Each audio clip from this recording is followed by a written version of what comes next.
This virus that has come into the world has drawn our attention to look to the hills from whence cometh our help. Our help comes from the Lord, the one who made the heavens and the earth.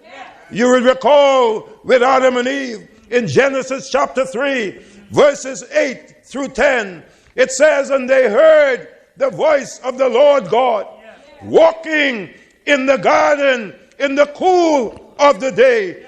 And Adam and his wife hid themselves from the presence of the Lord God among the trees of the garden.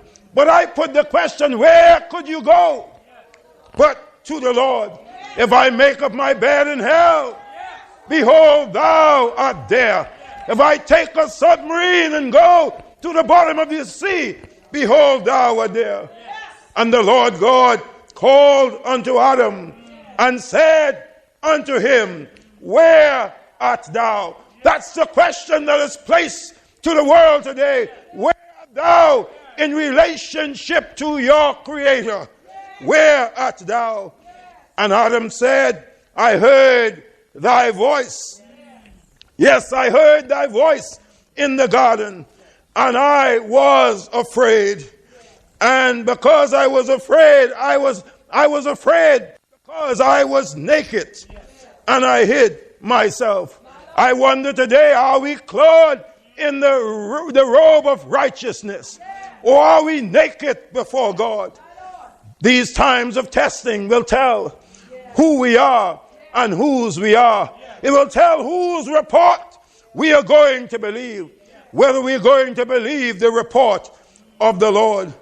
This is no time, St. John's particular church of Native Baptists, this is no time for us as believers to hide ourselves.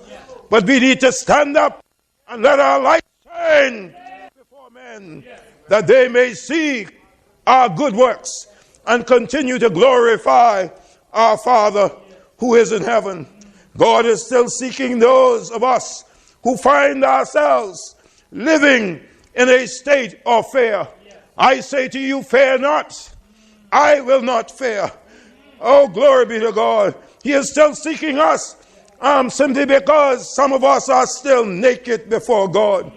Because of our disobedience, we can find ourselves naked and exposed for the whole world to see our guilt and our shame.